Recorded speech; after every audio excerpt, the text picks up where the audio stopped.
This call is now being recorded. Buenos días, profesora y compañeros. Bueno, a nosotros nos correspondió anaerobios, bacilos y cocos gram positivos esporulados y no esporulados. Mi grupo está conformado por Luis Alejandra Vargas, Juan Esteban Marín y Dana Valentina Marín. Bueno, entonces, las bacterias anaerobias son microorganismos que no viven ni proliferan en presencia de oxígeno.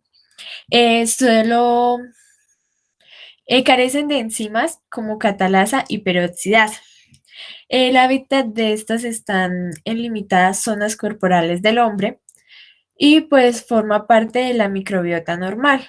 En la imagen estamos representando las localizaciones generales de pues las infecciones que se dan por estas bacterias, en las cuales está cabeza y cuello, pulmón, abdomen, aparato genital femenino, abscesos en piel y tejidos blandos.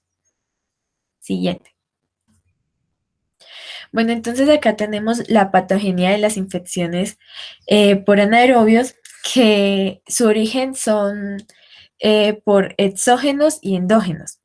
Eh, bueno, estas son alteraciones de barreras anatómicas que se da pues en piel y mucosas. De estas sale la acción de toxinas y enzimas y la respuesta inflamatoria. Estas se dan por un daño tisular y este se deriva pues de una infección local o una infección diseminada, que una infección diseminada, perdón, es una infección micobacteriana en la cual la bacteria pues pasa de una parte del cuerpo a otro tejido, pues una parte del cuerpo o tejido a otro. Siguiente. Bueno, Clostridium es un bacilo gram positivo. Es un bacilo gram positivo de presencia de endosporas. Es anaerobio estricto, es decir, que crecen y se multiplican en ausencia total de oxígeno molecular. No producen catalasa y la mayoría es móvil por la presencia de flagelos perítricos, es decir, que tienen pelos alrededor del flagelo, y algunas especies poseen la propiedad de elaborar una cápsula. Las características de Clostridium son saprofitas, es decir, que obtienen su energía de materia orgánica muerta y por otros, o sea, obtienen su energía a partir de materia orgánica muerta por otros seres vivos, de los cuales van a obtener pues sus nutrientes.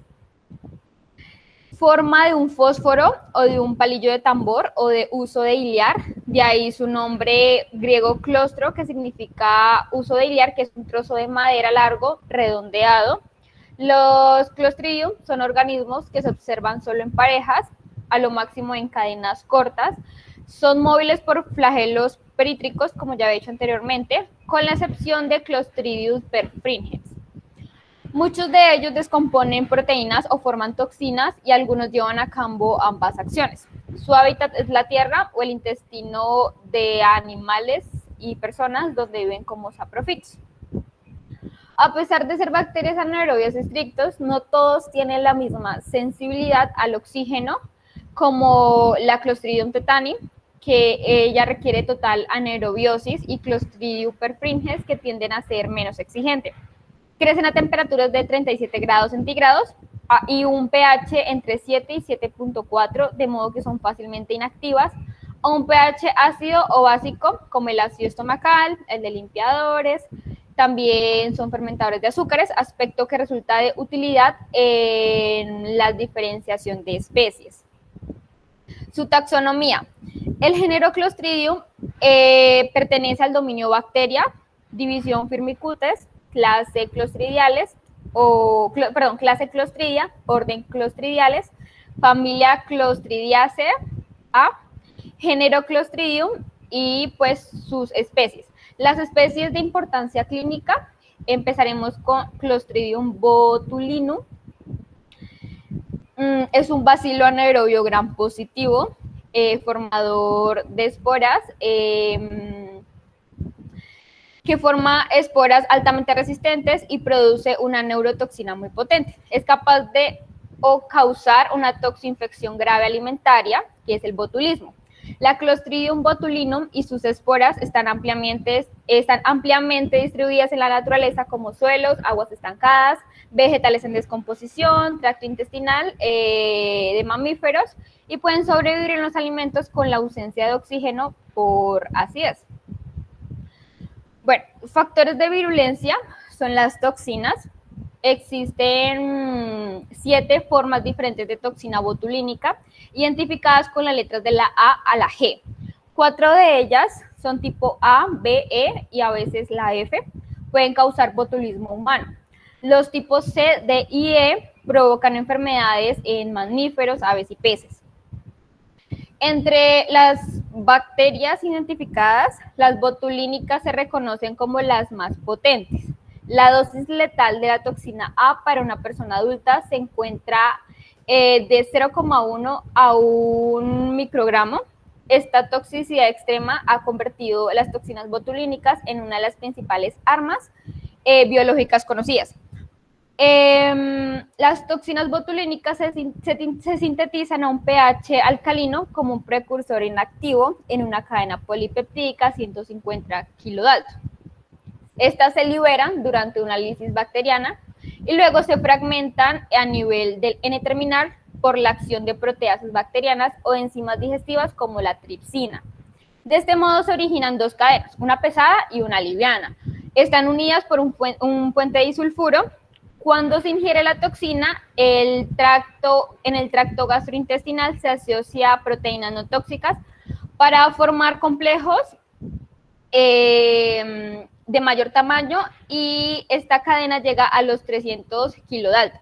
Esta asociación permite su pasaje por formar complejos, esta asociación permite que su pasaje por el tracto intestinal y evite su degradación por la acidez gástrica y las enzimas digestivas.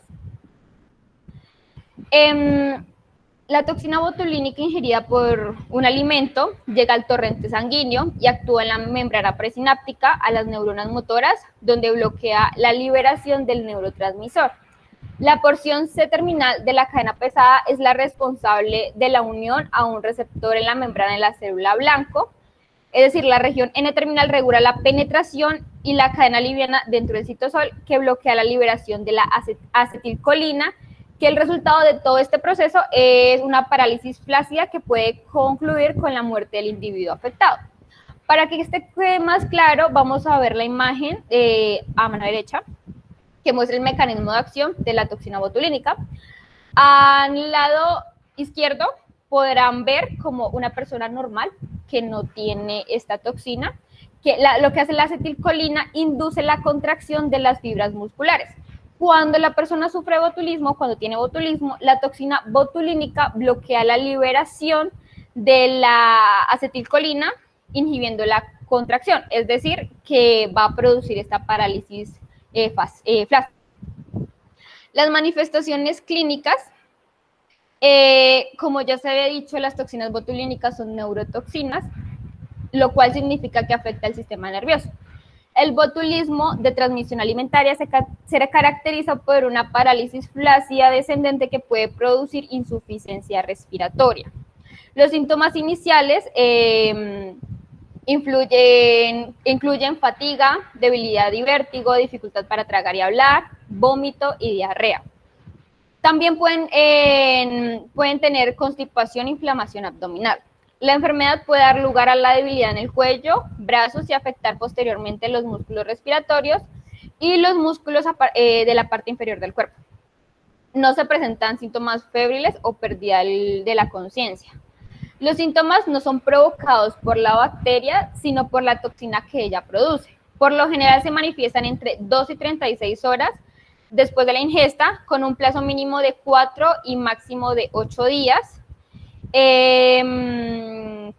La incidencia del botulismo es baja por la tasa de mortalidad. O sea, la incidencia del botulismo es baja, pero pues la tasa de mortalidad es bastante alta. No se realiza un diagnóstico precoz y se dispensa sin dilatación del tratamiento adecuado. Es decir que, o sea, cuando esto se llega a diagnosticar, lo administrar antitoxina porque pues puede tener la muerte del paciente. La mayoría de estos casos es del 5 al 10%. Su transmisión, el Clostridium botulinum es una bacteria pues anaerobia, lo que significa que solo se desarrolla en ausencia del oxígeno. La transmisión alimentaria se produce cuando el Clostridium botulinum crece y genera toxinas en los alimentos que se van a consumir. La bacteria produce esporas ampliamente presentes en el medio ambiente, incluida la tierra, ríos y mares. Esta toxina se encontraba en diversos alimentos como vegetales con bajo grado de acidez, como las judías verdes, espinacas, remolacha, pescado, también incluido el atún en lata, pescados fermentados, salados, ahumados, productos cárnicos, por ejemplo, la salchicha y el jamón. Los alimentos en cuestión difieren de un país a otro, que reflejan los hábitos locales de alimentación y de conservación de los alimentos. En ocasiones se ven implicados alimentos elaborados con fines comerciales. Bueno, de diagnóstico, la toxina botulínica puede llevarse a cabo de un líquido como el suero obtenido a partir de sangre, que pues o también puede detectarse a partir de restos de un alimento ingerido que haya causado el brote, preparando un extracto filtrado a partir de él. En casos del botulismo infantil o botulismo intestinal puede detectarse la presencia de la toxina en las heces de los niños, pero más recomendable realizar un cultivo previo pues de las heces. También esto se puede hacer una prueba de neutralización, que esta prueba se realiza enfrentando el producto inoculado, que puede ser el suero de la persona, el extracto del alimento ingerido, a antisúreos específicos de cada tipo pues, de la toxina. El tratamiento es la antitoxina. Lo que hace es bloquear la toxina botulínica circulante que está, pues, o sea, lo que va a hacer es como debilitar o bloquear esta toxina, pues, para que no siga progresando la enfermedad. La consecuencia de esto es que no revierte los síntomas, es decir, que si la persona tuvo una parálisis, no va a mejorar, sino la persona va a quedar con ella. Ya que pues las toxinas, la unión de las toxinas a las terminaciones nerviosas es irreversible, impidiendo pues la liberación de la acetilcolina. Ante una sospecha de botulismo alimentario, la administración de antitoxina botulínica trivalente debe comenzar lo antes posible, sin esperar el resultado de las pruebas microbiológicas, serológicas. Sin embargo, se han observado efectos beneficiosos, incluso cuando se administra 6 días después de la exposición. La Clostridium tetani es un bacilo gram positivo, anaerobio estricto, capsulado y esporulado, móviles por flagelos perítricos, esporas esféricas y terminales que le dan la forma de baqueta. El Clostridium tetani es el agente causal del tétanos, tiene distribución mundial y se encuentra en la tierra y las heces fecales de los caballos y otros animales. Es posible distinguir varios tipos de estos microorganismos por medio de antígenos flagelares específicos. Los factores de virulencia son las toxinas, es la neurotoxina tetanospamina, que es la responsable de la sintomatología pues, de la enfermedad. Esta última es una toxina espasmogénica y letal aún en pequeñas concentraciones. Es una de las toxinas bacterianas pues, más potente que se conoce y solo pues, es superada por las toxinas botulínicas.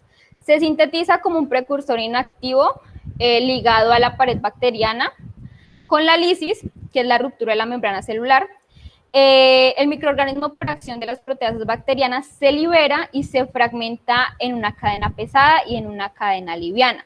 Se trata de una proteína binaria, plasmídica, antigénica, lábil. Cuando se habla de lábil es que está en constante cambio a la acción de las enzimas del tracto digestivo.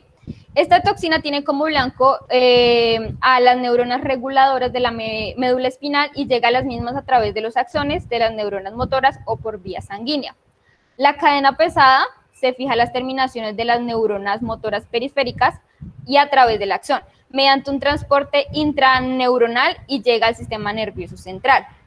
En las terminales presinápticas bloquea la liberación de los neurotransmisores inhibidores, que es la glicina, y GABA, que es ácido gamma aminobutírico. El resultado pues, de este bloqueo es la hiperreflexia, espasmos musculares y la parálisis espásticas, que es la parálisis cerebral. Manifestaciones clínicas. El tétano pues, es causado por una toxina producida por esporas de bacteria, la Clostridium tetani, que se encuentra en la tierra y el polvo de las heces de los animales.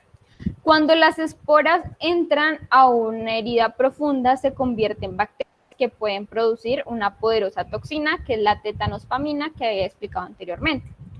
Esta toxina afecta a los nervios que controlan los músculos, que son las neuronas motoras, puede causar espasmos, rigidez muscular y los principales signos y síntomas pues, del tétano. Casi todos los casos de tétano ocurren en personas que nunca han sido vacunadas o en adultos que no están al día con las vacunas de refuerzo cada 10 años. La clasificación del tétano, está el tétano generalizado, que es el síntoma más común, que es el triísmo, que es la contracción de los músculos maceteros, es decir, la mandíbula. La risa sardónica, esta es un espasmo de los músculos faciales que produce una expresión característica con sonrisa fija y elevación de las cejas. Con frecuencia se acompaña de rigidez de nuca, espalda y abdomen, además de espasmos reflejos dolorosos y parálisis espástica. Como ya había dicho, que es una parálisis cerebral caracterizada por la imposibilidad de relajar los músculos o de tenerlos rígidos. El tétano localizado es inusual, afecta a la extremidad relacionada a una herida y puede progresar hasta un tétano generalizado. Tétano cefálico se asocia a infecciones en la cabeza y en el oído medio. El periodo de incubación es corto, de 1 a 2 días, y tiene un mal pronóstico. El tétano neonatal suele detectarse en países en desarrollo, en hijos de madres no inmunizadas y se asocia a infecciones del cordón umbilical. El tétano esplánico es raro, su puerta de entrada a nivel visceral, por ejemplo, una cirugía abdominal, acceso anorrectal, se caracteriza por disfagia, disnea, espasmo laríngeo, presenta fiebre y el paciente puede llegar a sobrevivir de 1 a 2 días. El tétano iatrogénico se debe a operaciones, inyecciones, sección del cordón umbilical, extracción dentaria, abortos y partos. Y el tétano por ulceraciones se debe a la infección de lesiones abiertas crónicamente, por ejemplo, úlceras variciosas, vasculares, diabéticas, podría ser el pie diabético, supuraciones y fístula. Bueno, en diagnóstico, en el Clostridium tetani, pues como es una enfermedad cuyos síntomas son tan característicos que permite pues un diagnóstico sin necesidad de aislar la bacteria. El síntoma preponderante son las contracciones musculares dolorosas con dificultad respiratoria debido a las contracciones de los músculos involucrados con la respiración, pues que en última instancia llevan a la muerte por fallo respiratorio. Además, los espasmos en los músculos faciales producen una mueca conocida como risa sardónica, y los espasmos en los músculos de la espalda son de tal magnitud que el paciente se arquea entre los talones y la cabeza, y en todo caso el dolor extremo es la característica preponderante. A veces, Clostridium tetani puede cultivarse en la herida, pero el cultivo no es sensible. Solo el 30% de los pacientes con tétanos tiene cultivos positivos. Además, pueden obtenerse cultivos falsos positivos en pacientes sin tétano. Su tratamiento, pues, es la prevención. En este caso, es de vacunación activa con toxoide, atención adecuada de las heridas contaminadas con tierra, uso profiláctico de antitoxina y administración de penicilina. Tenemos la Clostridium perfringens, que este es un bacilo anaerobio gram positivo, capsulado, esporulado e inmóvil, que se encuentra ampliamente distribuida en el ambiente.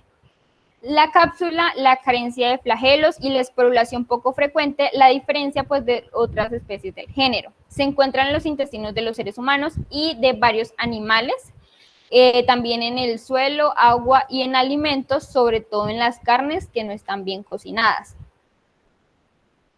Los factores de virulencia de la Clostridium perfringens es un bacilo pues, capsulado, como había dicho anteriormente. Este microorganismo puede elaborar potentes exotoxinas responsables de ocasionar graves cuadros tóxicos. La especie se ha dividido en 5 tipos dependiendo de la producción de las 4 toxinas. La Clostridium perfringens tipo A, que es toxina alfa, tipo B, toxina alfa, beta y epsilon, tipo C, toxina alfa y beta, tipos D, toxina alfa y epsilon, y tipo E, toxina alfa e iota. Sin embargo, junto con las principales toxinas, este microorganismo puede producir hasta 16 toxinas en varias combinaciones, incluidas toxinas como la perfringolicina O y la enterotoxina y la toxina beta 2. Estas toxinas son los principales factores de virulencia de las diferentes cepas de Clostridium perfringens. Así, la toxina alfa, que contiene fosfolipasa, juega un papel primordial en la patogenia de la gangrena gaseosa, mientras la toxina beta de Clostridium perfringens tipo C es una necrosante y termolábil. Esta implica en la enteritis necrótica.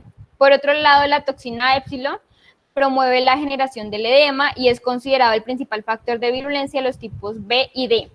La toxina iota es dermonecrótica, citotóxica y enterotóxica, y esta media la infección de las cepas de tipo E. Entre las toxinas menores, la enterotoxina es la principal responsable de las intoxicaciones alimentarias causadas por Clostridium perfringens tipo A. Las manifestaciones clínicas: desde una herida contaminada, la infección se disemina de 1 a 3 días hasta provocar crepitación en tejido subcutáneo y músculo, una secreción fétida, necrosis rápidamente progresiva, fiebre, toxemia e incluso la muerte. El tratamiento se lleva a cabo al efectuar una cirugía lo más pronto posible, que en este caso es la amputación, y con antibióticos. Hasta la llegada de un tratamiento específico, el único recurso terapéutico es la amputación inmediata. La intoxicación alimentaria por Clostridium perfringens casi siempre se produce al ingerir una gran cantidad de Clostridios que han proliferado en comida caliente a base de carne. La toxina se forma cuando estos microorganismos se esporulan en el intestino y la diarrea pues comienza. Casi siempre no tienen vómito, o sea, no lleva consigo vómito ni fiebre en un lapso de 7 a 30 horas. La duración de esta enfermedad es de 1 a 2 días. Una de las manifestaciones clínicas es la gangrena gaseosa, que comienza del día 1 y 4 días después de la lesión, o puede iniciarse en el curso de 10 horas.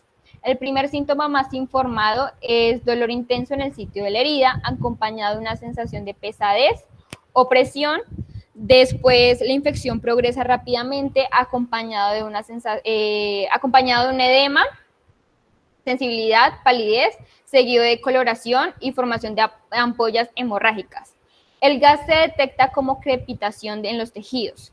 Los síntomas sistémicos son aquellos asociados con hemólisis, hipotensión, insuficiencia renal, que conduce al coma o incluso a la muerte.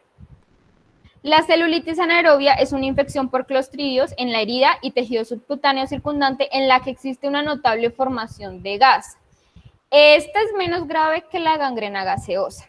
Y la intoxicación alimentaria es un periodo de incubación de 8 a 24 horas, presenta náuseas, dolor abdominal y diarrea. No se presenta fiebre y el vómito es poco común. Después de 24 horas ocurre una recuperación espontánea del paciente. El diagnóstico: la detección de las toxinas se pueden realizar por la demostración de laboratorios o en cultivos celulares, seguido de su neutralización con antitoxinas específicas o mediante la prueba de EIA, que es el inmunoensayo enzimático. Es una técnica que recurre a un sistema colorimétrico enzimático para detectar una sustancia específica en una muestra. Las determinaciones de toxinas en general requieren su extracción desde las muestras clínicas o desde los cultivos, y para ello se emplean solventes orgánicos, centrifugación o filtración, Además, según el tipo de toxina, se puede hacer un tratamiento con tripsina previo al reconocimiento. Una alternativa es la aplicación de ella para la detección de toxina de Clostridium perfringens. De tratamiento, el aspecto más importante es la debridación quirúrgica inmediata y extensa del área afectada y la extirpación de todo el tejido desvitalizado, donde los microorganismos tienden a proliferar. Al mismo tiempo, se empieza a administrar antimicrobianos, en especial la penicilina. El oxígeno hiperbárico tiene una cierta utilidad en el tratamiento médico de las infecciones císticas por clostridios y se dice que desintoxica a los pacientes con rapidez. Se cuenta como antitoxinas contra las toxinas de Clostridium perfringens, también otra de Clostridium septicum, es en forma de inmunoglobulinas concentradas. También se ha utilizado la antitoxina polivalente que contiene anticuerpos contra varias toxinas. Si bien en ocasiones esta antitoxina se administra en personas con heridas contaminadas que contienen abundante tejido desvitalizado y no se ha demostrado que sea pues tan eficaz. La intoxicación alimentaria por la enterotoxina de Clostridium perfringens casi siempre requiere solo de cuidados paliativos. La siguiente es Clostridium difficile, es un bacilo gram positivo, son bacterias móviles que se encuentran universalmente en la naturaleza, con especial prevalencia en la tierra. Se ven como palillos de fósforo con el abultamiento localizado en un extremo terminal. Las células de Clostridium difficile son gram positivas, como había dicho, y las colonias muestran un crecimiento óptimo al ser sembradas sobre agar sangre a temperatura ambiente. Cuando el medio que la rodea se vuelve estresante, la bacteria produce endosporas que toleran las condiciones extremas que de otro modo destruirían al microorganismo. Es una bacteria comensal del intestino humano. En una minoría de la población, los pacientes que han estado a largo tiempo hospitalizados o en residencias de cuidados especiales tienen una mayor probabilidad de ser colonizadas por este organismo. En pequeño número no tiende a causar daños de significado clínico. Los antibióticos, en especial los de amplio espectro, causan un desequilibrio de la flora intestinal, llevando una sobrepoblación por el Clostridium difficile. Esto conlleva a una colitis pseudomembranosa, que es como la afección al colon. Esta infección es una causa común de diarrea después del uso de los antibióticos. Bueno, la causa, una infección, como había dicho anteriormente, puede provocar colitis pseudomembranosa, entonces puede afectar al colon, que se manifiesta con un cuadro diarreico que aparece frecuentemente, como ya había dicho, el uso de antibióticos de amplio espectro que han dañado la microbiota colónica. En las últimas décadas se ha producido un aumento importante en la incidencia de diarrea asociada a la Clostridium difficile, siendo actualmente la principal causa de diarrea en pacientes adultos hospitalizados, además de una causa importante de morbilidad y mortalidad. Los factores de virulencia es la toxina A y B. La toxina A es una enterotoxina que produce quimiotaxis, produce la inducción de citoquinas con hipersecreción de fluidos. La toxina B es una citotoxina que induce la despolimeración de la actina con la pérdida del citoesqueleto celular. Estas toxinas se liberan durante la fase del crecimiento del organismo vegetativo. Ambas toxinas actúan sobre el citoplasma mediante la alteración de las proteínas de transducción de las señales, en particular aquellas que involucran el citoesqueleto de la actina. La toxina A provoca redondeamiento de la célula e interrupción de las estrechas uniones intercelulares, seguida de alteración de la permeabilidad de la membrana y secreción de líquido. El efecto neto es el de una enterotoxina, aunque también están presentes inflamación y actividad citotóxica. Para que quede más claro esta parte, podrán ver la imagen a mano derecha, que en este caso las formas vegetativas de Clostridium difficile al llegar al colon producen toxinas A y B asociadas a enzimas hidrolíticas, como se miran en el número 1, ahí se logra ver la toxina A y la B. Luego estas toxinas se llevan a la producción de citoquinas proinflamatorias, lo que provoca un aumento de la permeabilidad vascular y reclutamiento de neutrófilos y monocitos que los pueden ver en la parte de abajo, el número 2, que se miran como azulitas. Esto provoca una alteración de uniones intercelulares de la barrera epitelial. La barrera epitelial son las que se encuentran como larguitas moraditas rosadas que dicen células epiteliales colónicas. Entonces, ¿qué pasa? Que al ver estas alteraciones, estas uniones se llegan como a separar, lo que va a provocar la apoptosis de las células epiteliales, como se muestra en el número 4. Lo que hará es la producción local de enzimas hidrolíticas que llevan a cabo la degradación del tejido conectivo con formación de pseudomembranas. Bueno, para las manifestaciones clínicas son, pues, algunas personas portan la bacteria Clostridium difficile en los intestinos, pero nunca se enferman, aunque rara vez pueden propagar la infección. Los signos y síntomas generalmente se desarrollan dentro de los 5 a 10 días después de comenzar pues un tratamiento con antibióticos, pero pueden ocurrir tan pronto como el primer día o hasta 2 meses después. La infección leve a moderada, los signos y síntomas más comunes de la infección por Clostridium difficile leve a moderada son diarrea líquida de 3 o más veces al día durante 2 o más días, dolor a la palpación y calambres abdominales leves. La infección grave, las personas que tienen pues una infección por Clostridium difficile tienden a deshidratarse y es posible que necesiten pues ser hospitalizados. La bacteria Clostridium difficile puede causar que el colon se inflame y algunas veces formar parches de tejido crudo que pueden sangrar o producir pus. Los síntomas son diarrea acuosa de 10 a 15 veces al día, dolor y cólicos abdominales, frecuencia cardíaca acelerada, fiebre, sangre o pus en las heces, náuseas, deshidratación, pérdida del apetito, de peso, inflamación del abdomen, insuficiencia renal.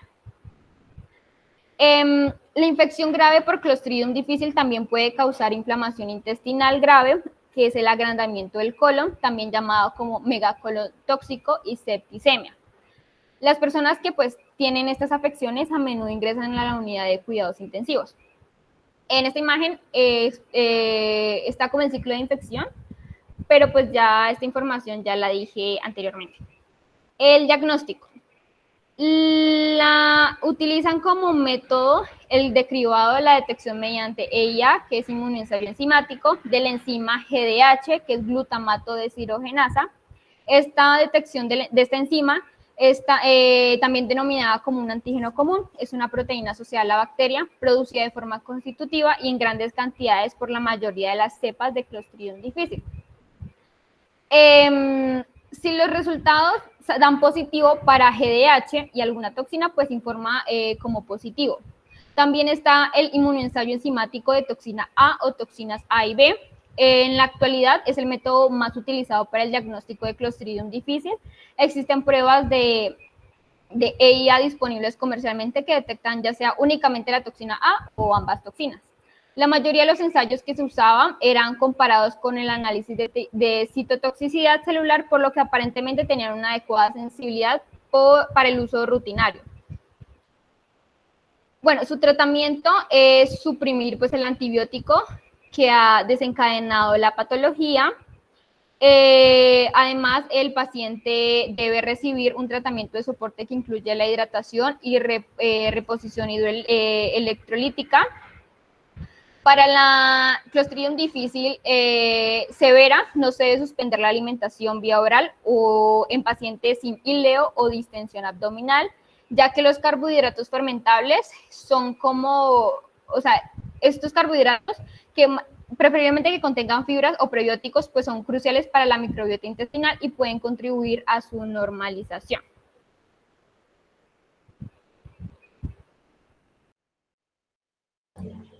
Bueno, entonces los Peptococcus,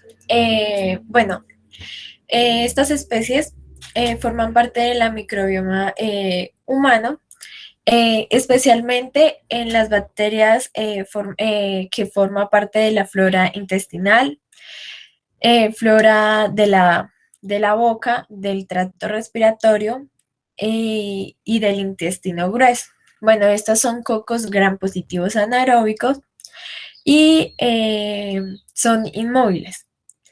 Bueno, la mayor parte pues de las especies que eran de este género se han trasladado a los Pectostreptococcus.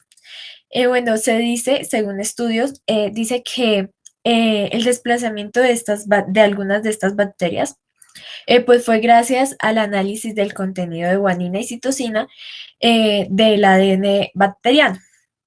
Se dice que el contenido de citosina y guanina en Pectococcus niger, que es como la especie de importancia clínica, ronda el 55% pues, de la guanina y la citosina. Mientras que el contenido de guanina y citosina en otras bacterias como Indolucus, Preboti y Magnus, que ahora pasaron a ser Pectostreptococcus, rondan aproximadamente en el 33%.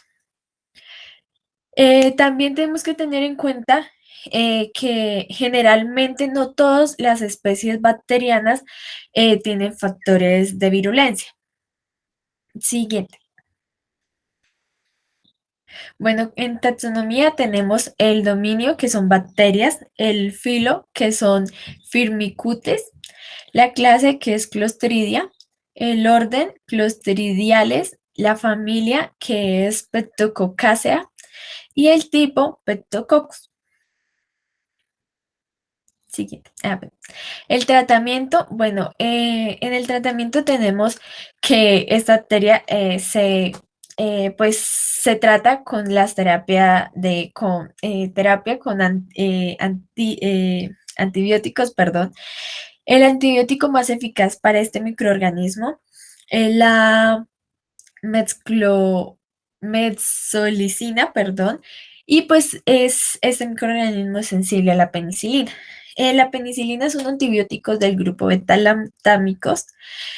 Son tratados pues para infecciones provocadas por bacterias sensibles. Siguiente. Bueno, en Pectococcus niger, esos son cocos anaerobios gram positivos. Eh, Su morfología son diplococos o tretadas. Bueno, esta especie no, pues hasta el día de hoy, pues no tienen como ninguna enfermedad humana que se haya relacionado específicamente pues con esta especie.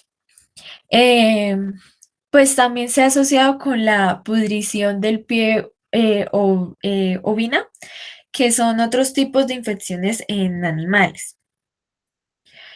No fermenta, espera, Aleja, perdón, atrás. Bueno, no fermenta carbohidratos, por lo que eh, es negativo para maltosa, lactosa, sacarosa y glucosa, y es negativo en ureasa, indol y coagulasa. Ahora sí, Aleja, por favor. Gracias.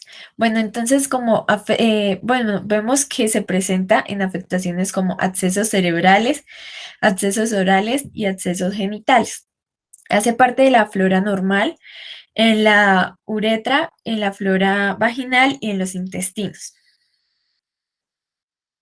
Siguiente. Bueno, entonces los Pectococcus asaccharolithicus, bueno, esos son cocos gram positivos anaerobios, morfológicamente similar a la Staphylococcus. Bueno, estos tampoco fermentan carbohidratos.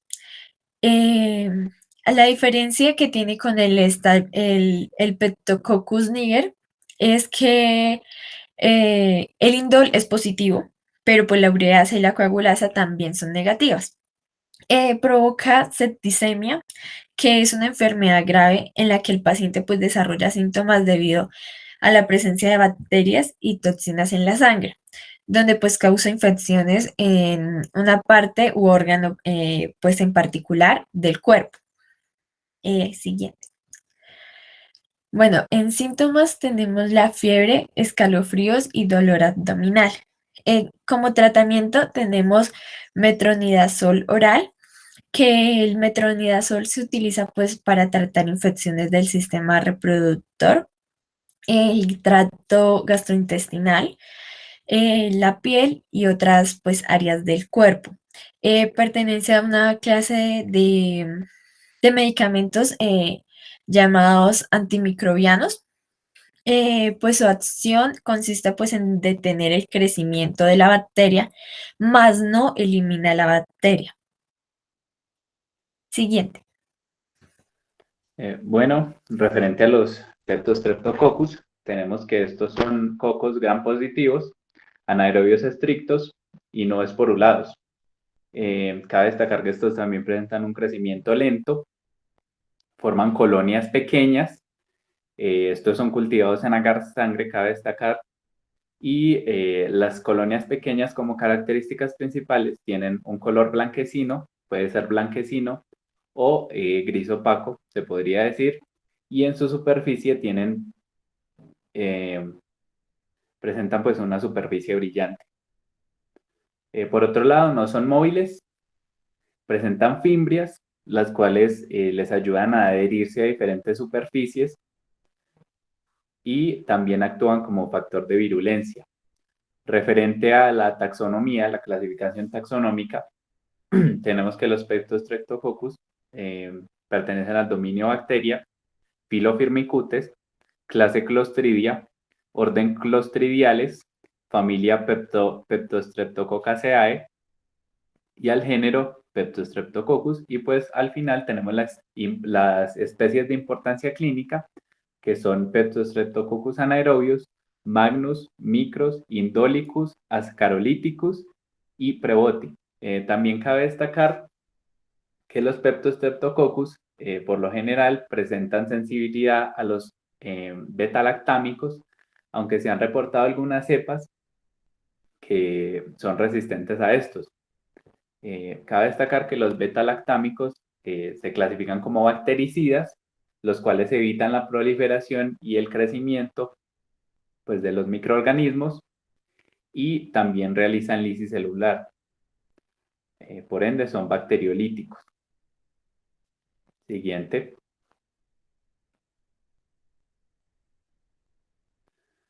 Bueno, en los factores de virulencia, tenemos que aquí se presentan, estos presentan cápsula polisacárida, producción de beta-lactamasas, exotoxinas como las colagenasas, proteasas, lipasas y heparinasas, y presencia de fimbrias, como lo había dicho anteriormente.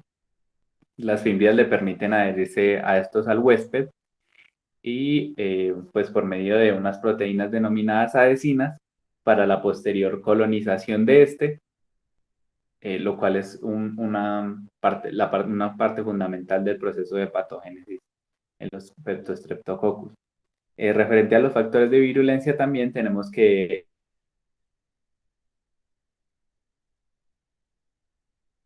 el Streptococcus anaerobius produce beta-lactamasas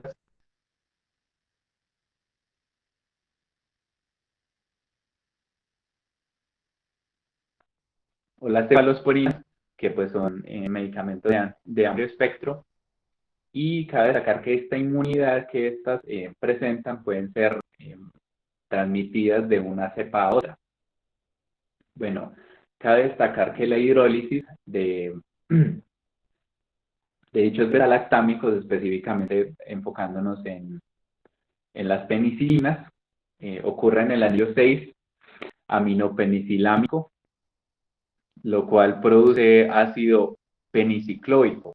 ¿Y qué pasa con esto? Bueno, lo que pasa con esto es que esto, al volverse ácido penicicloico, inactiva, digamos, el efecto o la actividad antimicrobiana que tiene el medicamento. Por otro lado, tenemos el Streptococcus magnus, que su factor de virulencia son las colagenasas. Lo que ocurre aquí es que este microorganismo ataca el tejido conjuntivo, teniendo como objetivo principal las fibras colágenas, y lo que hace específicamente esta enzima, que es la colagenasa, es hidrolizar los diferentes enlaces peptídicos presentes en las fibras colágenas Y pues, ¿qué hace esto? Esto favorece que el microorganismo pueda entrar y se pueda, digamos, diseminar por el organismo del huésped, digamos. Por otro lado, tenemos el Streptococcus micros, que algunas cepas de estos, no todas, son productoras de proteasas, las cuales degradan e hidrolizan las proteínas presentes en la membrana de los polimorfonucleares, que pues como todos sabemos, los polimorfonucleares vendrían a ser los linfocitos, perdón, leucocitos, al igual que las presentes en las diferentes inmunoglobulinas, o pues anticuerpos, que también están denominados así. Por otro lado, tenemos el Streptococcus indolicus y Preboti, los cuales son productores de indol, y este actúa como un tóxico tisular. Bueno, por otro lado, presentamos o tenemos aquí en esta categoría los Streptococcus micros, los cuales se producen por lo general por la mala higiene oral. Entonces estos se producen por la mala higiene oral y debido a esto generan biofilms o biopelículas, lo que les confiere la capacidad de invadir la pulpa de los dientes de las personas las cuales presentan, digamos, este problema de mala higiene bucal, mala higiene oral. Y esto hace que el microorganismo pueda llegar a la pulpa del diente y generar, digamos, problemas pulmonares, por ejemplo. La siguiente, por favor. Bueno, los síntomas más frecuentes que podemos encontrar son flujo vaginal anormal, esto con mal olor, abscesos cutáneos purulentos, decoloración del área infectada por el microorganismo, daño tisular, infecciones cutáneas superficiales, esto dependiendo de dónde se ubique el microorganismo, ya que pues en la boca y en el tracto respiratorio, por ejemplo, encontramos al Streptococcus micros e indolicus, y referente al tracto reproductor femenino y tracto gástrico, podemos encontrar microorganismos como el Streptococcus ascarolithicus, el Preboti y el Anaerobius. Siguiente, por favor. Bueno, otros síntomas pueden manifestarse dependiendo del lugar de la infección, como por ejemplo en la boca podemos presentar encías sensibles o blandas, mal aliento o caries, y referente a los pulmones puede haber dolor torácico, tos, y en la piel pues hinchazón o enrojecimiento, ahí como podemos ver en las imágenes. Siguiente. Bueno, las manifestaciones clínicas tenemos para el Streptococcus indolicus, que esto se encuentra relacionado mayormente con úlceras por presión, por ende podríamos decir que este microorganismo es de carácter intrahospitalario. Para Streptococcus preboti y Anaerobius tenemos infecciones vaginales e intraabdominales, ya que como dije anteriormente, pues a estos los podemos encontrar principalmente en el tracto reproductivo femenino y en el tracto gástrico. El Streptococcus micros podemos encontrar aquí que se genera una patología como es la periodontitis, la cual pues se produce por mala higiene oral. Esta es la que yo me estaba refiriendo antes. Y entonces estos, como lo dije anteriormente, forman biopelículas o biofilms, lo que les confiere la capacidad para invadir al huésped. Y pueden también o esto puede conllevar a problemas pulmonares también. Siguiente, por favor. Bueno, en la Indolicus tenemos que, bueno, la Magnus, tenemos que esta se relaciona con la osteomielitis, en la cual es la inflamación interna del hueso, y también la artritis séptica, que esta se relaciona con la inflamación en la membrana sinovial de las articulaciones. Estas dos patologías produciendo por parte de la osteomielitis una secreción purulenta, digamos, dentro del hueso. Y por otro lado, en la artritis séptica, pues hay también una supuración, digamos, purulenta en en la articulación, manifestándose esta última mayormente en pacientes con prótesis articulares. Ya que pues cabe destacar que estos microorganismos son oportunistas, o sea, ellos se encuentran en la microbiota natural de nuestro cuerpo, pero cuando hay casos de inmunosupresión, por ejemplo, ellos aprovechan para invadir el sistema inmune del huésped, digamos. Bueno, referente al Streptococcus ascarolithicus, tenemos que, aunque esta bacteria hace parte de la microbiota natural de la porción inferior del aparato reproductor femenino, se han encontrado rastros en pacientes de con enfermedad pélvica inflamatoria. Todo esto también cabe destacar que es debido a la inmunosupresión, ya que como dije anteriormente, pues estos microorganismos son de carácter oportunista. Siguiente, por favor. Bueno, aquí tenemos el cuadro de identificación de estos microorganismos. Primero tenemos la tinción de Gram, como lo dije, referente a su morfología, estos son cocos Gram positivos. Posteriormente tenemos las pruebas de discos SPS, que es sodio polianetol sulfonato, que para estos tiene una efectividad del 98% en la identificación de Peptostreptococcus anaerobius, y como podemos ver ahí en la imagen, pues estos son los únicos que resultan sensibles a esta prueba. ¿Y cómo podemos identificar si son sensibles o no? Esto lo podemos hacer mediante la medida del disco, digamos, que se forma, la cual tiene que ser mayor o igual a 12 milímetros. Para que esto nos denote o podamos identificar, digamos, que el microorganismo es susceptible a SPS. Y pues esto es lo que indica. Bueno, posteriormente tenemos otros microorganismos que en la prueba del disco SPS resultaron ser resistentes, y en la prueba de Indol resultaron ser positivos. Por ende, después de realizar la prueba de Indol, al ser estos positivos, realizaremos la prueba de reducción de nitratos, en los cuales podemos encontrar que fueron positivos Peptostreptococcus indolicus, al igual que Preboti. Y bueno, cabe destacar que estos fueron positivos debido a que usan el nitrato como aceptor final de electrones debido a su característica anaerobia, pero específicamente estos, digamos, seleccionan el nitrato para hacer su aceptor final de electrones. No como los aerobios, por otro lado, que sería pues el aceptor final de electrones, el oxígeno. Bueno, cabe destacar que estos,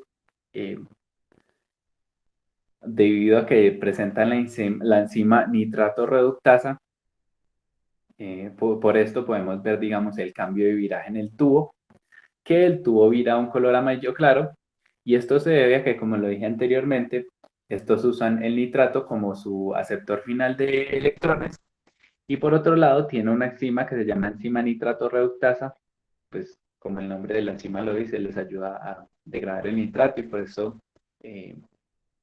digamos, arroja este viraje, por decirlo de alguna forma.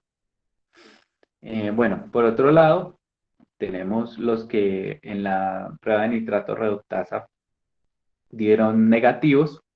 Entonces, para estos, posteriormente se pasaría a una prueba de fermentación de la glucosa y alcalina fosfatasa, que referente a la fermentación de la glucosa, pues cuando es positiva esta, arroja un viraje amarillo, y esto denota la capacidad del microorganismo para la fermentación de diferentes carbohidratos.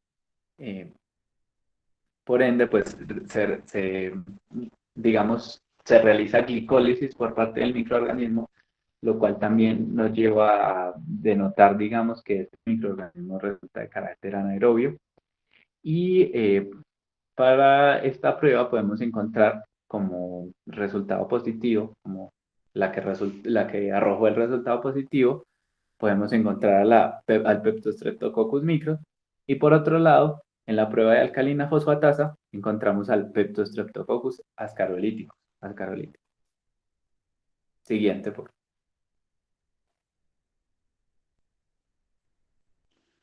Bueno, referente al tratamiento, tenemos que la terapia antibiótica depende casi exclusivamente del tratamiento empírico, debido a las diferentes técnicas de cultivo en condiciones anaeróbicas, que pues estas son bastante tardadas, y fundamentalmente al prolongado tiempo de emisión de resultados, por lo que dije anteriormente, pues estas resultan ser muy tardadas. Bueno, tenemos que se han registrado diferentes diferentes, digamos, microorganismos con presencia eh, de resistencia a los betalactámicos. Entonces, esto resulta ser muy problemático, digamos, porque estos son los principales medicamentos, digamos, que se usan para tratar las infecciones por Streptococcus. Y como lo dije anteriormente, pues en estos microorganismos o dentro de estos microorganismos, los cuales son, digamos, resistentes a, a los betalactámicos, encontramos el Streptococcus micros, ya que estos pues degradan los betalactámicos. También encontramos el Streptococcus magnus, el Streptococcus indolicus, a la vez que el Prevoti. Y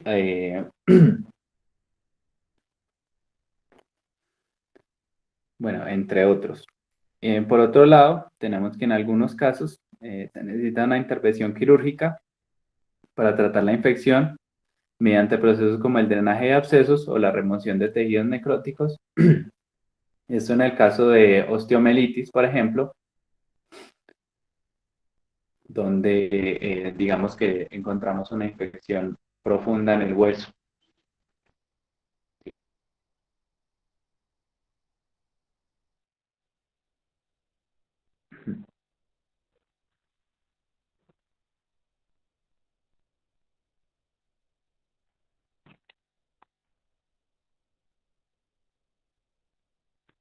Siguiente, por favor.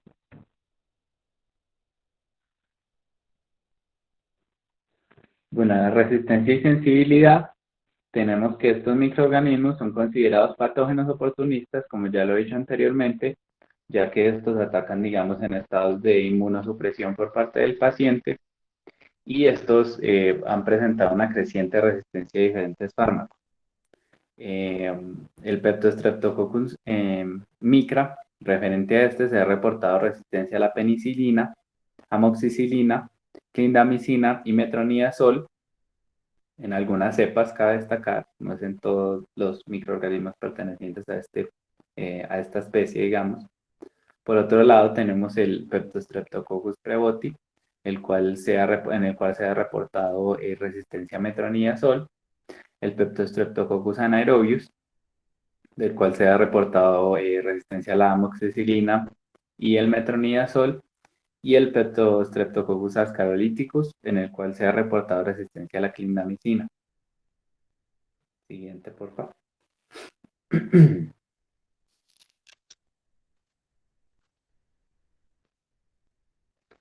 Bueno, las referencias. Muchas Ah, y gracias. me faltó algo por aclarar. Qué pena, me faltó algo por aclarar. Bueno, referente al tratamiento, eh, como punto final, referente al tratamiento, encontramos los betalactámicos como medicamentos en primera instancia para combatir estos microorganismos del género Streptococcus.